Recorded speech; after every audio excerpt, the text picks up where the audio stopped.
അനുമോളുടെ കൂതറ സ്വഭാവം പുറത്ത് ഗൈസ്. അനുമോൾ കിടന്നിങ്ങനെ മെഴുകാണ് കിടന്നിട്ട്. ഓളിൻ്റെ മുത്തശ്ശനെ മുത്തശ്ശിയൊക്കെ വിളിച്ചിട്ട് എൻ്റെ മുത്തശ്ശിയുടെ അടുത്ത് പോയി പറ, അമ്മൂമ്മയുടെ അടുത്ത് പോയി പറ എന്നൊക്കെ പറഞ്ഞില്ലേ. നെവിൻ മറ്റേ ആർട്ടിഫിഷ്യൽ കുല സ്ത്രീയെ എന്ന് വിളിച്ചില്ലേ അനുമോളനെ. അപ്പോൾ തിരിച്ചു വിളിച്ചിരുന്നു അവൻ്റെ വീട്ടുകാരെ വിളിച്ചിരുന്നു. എന്നിട്ട് അവൾ കടന്നു മെഴുകി നോക്കി. അവൻ്റെ അച്ഛനെ വിളിച്ചിട്ടില്ലല്ലോ, അമ്മയ്ക്ക് വിളിച്ചിട്ടില്ല, അമ്മൂമ്മയ്ക്കല്ലേ വിളിച്ചത്. അമ്മൂമ്മ പിന്നെ ശശിയാണല്ലോ അല്ലേ, അമ്മൂമ്മയ്ക്കൊന്നും അവിടെ വിലയില്ലല്ലോ അല്ലേ. അതിലെ പറഞ്ഞ് കറക്റ്റ് പോയിൻ്റായിട്ട് അടിപൊളിയായിട്ട് എനിക്ക് തോന്നി. അത് ഓരോരുത്തർക്ക് ആരെയാണ് ഇഷ്ടം എന്ന് പറയാൻ പറ്റില്ലല്ലോ. നിനക്ക് അച്ഛനും അമ്മയാണ് ഇഷ്ടമെങ്കിൽ അവന് അമ്മൂമ്മയാണ് ഇഷ്ടമെങ്കിലോ എന്ന്. അനുമോൾ പറഞ്ഞ് അനുമോളുടെ അച്ഛനും അമ്മേനും പറഞ്ഞ് അവൾ സമ്മതിക്കൂലെന്ന്. അപ്പോൾ പറഞ്ഞിട്ടുണ്ടായിരുന്നു നല്ല മഴ വരുന്നുണ്ട് കേസ്, പുറത്ത് ഇടിയൊക്കെ മുഴങ്ങുന്നുണ്ട്. അപ്പോൾ അവനിഷ്ടം അതുപോലെ അമ്മൂമ്മേനാണെങ്കിലോ എന്ന്. അവൻ പിന്നെ അനുമോൾക്കിട്ട് നല്ലൊരു പണി കൊടുക്കാൻ വേണ്ടിയിട്ട് വീക്കെൻഡ് എപ്പിസോഡിൽ ലാലേട്ടൻ അത് കണ്ടുപിടിക്കാൻ വേണ്ടിയിട്ട് അതിനെക്കുറിച്ച് ചർച്ച ചെയ്യാൻ വേണ്ടിയിട്ട് വീണ്ടും ആർട്ടിഫിഷ്യൽ കുല സ്ത്രീയെന്ന് വിളിച്ചുകൊണ്ടേയിരുന്നു അല്ലേ. അനുമോൾ അതിൻ്റെ ഇടയിൽ പറഞ്ഞൊരു വർത്തമാനങ്ങൾ ശ്രദ്ധിച്ചോ കേസ്. നെവി മുത്തുമണി കയറി വരുന്നുണ്ട്. അവൻ്റെ ഗ്രാഫ് അടിപൊളിയാണ്.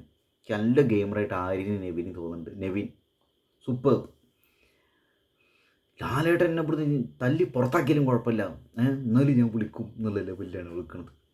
പിന്നെ നെവിൻ പറഞ്ഞൊരു സംഭവമുണ്ട്, പുറത്തുള്ള കാര്യങ്ങൾ അതേപോലെയുള്ളതാണ് നെവിൻ അവിടെ പറയുന്നത്. Nevin super brilliant gamer, mind game അടിപൊളി പറഞ്ഞു കേട്ടില്ലേ. അതായത് ഇവിടെ എന്ത് സംഭവിച്ചാലും എങ്ങനെയെങ്കിലും പോവില്ല, അവൾക്കതറിയാം, അതിനനുസരിച്ചിട്ടാണ് ഇവിടെ കളിക്കണത്. അതായത് പുറത്ത് നല്ല സപ്പോർട്ടും ഉണ്ട്. അതിനെന്താ സംഭവം, PR-ൻ്റെ മറ്റേ സംഗതി കോൺട്രവേഴ്സിയൊക്കെ വന്നില്ലേ, അതാണ്. അവൻ കൃത്യമായിട്ട് പോയിന്റ് പറയുന്നുണ്ട്. അപ്പോൾ അനുമോൾക്ക് കണ്ട കൃത്യമായിട്ട് അത് കൊള്ളുന്നുണ്ട്. അപ്പോൾ അനുമോൾ പറഞ്ഞില്ല, നീ എന്തിനാണ് ഇതൊക്കെ പറയണത്, നീ എന്തിനാണ് ഇതിങ്ങനെ പറയണത് പറഞ്ഞിട്ട് വീണ്ടും മെഴുകിക്കൊണ്ടിരിക്കുകയാണ് അവിടെ. എന്തായാലും കേസായ ചില്ലറ സംഭവമല്ലേ. ഇവിടെ വയൽ കൃത്യമായിട്ട് പറയുന്നുണ്ട്, ഏറ്റവും കൂടുതൽ കാശ് വാങ്ങിയിട്ട് ഇവിടെ നിൽക്കുന്ന ആൾ അനുമോളാണ്.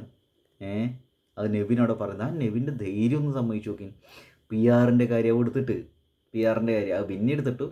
അത് നെവിൻ വീണ്ടും ഇപ്പോൾ ബിന്നിയും കൂടി അവിടെ ഇല്ലാത്ത സമയത്ത് അപ്പോൾ വീണ്ടും ഒറ്റയ്ക്ക് നിന്നിട്ട് ആ കാര്യത്തെ അവിടെ സംസാരിക്കുന്നുണ്ട്. അതേപോലെ തന്നെ ഏറ്റവും കൂടുതൽ കാശ് വാങ്ങിയിട്ട്, ആഴ്ചയിൽ ഏറ്റവും കൂടുതൽ കാശ് വാങ്ങിയിട്ട് അവിടെ നിൽക്കുന്ന ആൾ അനുമോളാണ്. അതും അവൻ അവിടെ പറഞ്ഞു.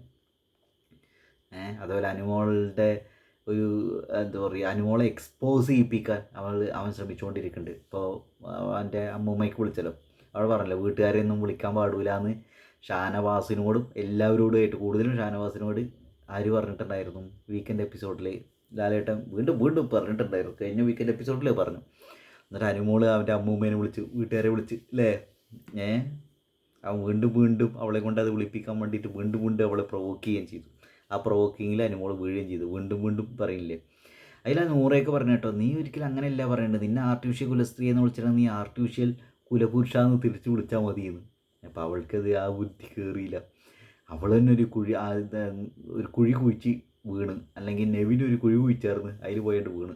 എനിക്കിത് ഏതുപോലെ തോന്നുന്നു അറിയാം. നമ്മൾ ചെറുപ്പത്തിൽ അതിനിപ്പോൾ എന്താ പറയുക, ചപ്പും കൊണ്ടൊക്കെ, അതൊരു കുഴി കുഴിച്ചിട്ട് മുകളിൽ ചപ്പൊക്കെ ഇങ്ങനെ വെക്കും. അപ്പോൾ ആൾക്കാർ നടന്നു പോകുമ്പോൾ അതിക്കാണ്ട് വീഴും. ആ സംഭവമില്ലേ, ചതിക്കുഴി എന്ന് പറയും അതിനെ. അപ്പോൾ ചതിയൊന്നല്ല, ആ കുഴിക്ക് എന്തായാലും അനുമോൾ വീണ് ഗൈസ്. അപ്പോൾ എന്തായാലും നെവിൻ എന്തായാലും അടിപൊളി ഗെയിമറായിട്ട് എനിക്ക് തോന്നി. എനിക്ക് ഭയങ്കര രസമായിട്ട് തോന്നി നെവിൻ്റെ സംഭവം.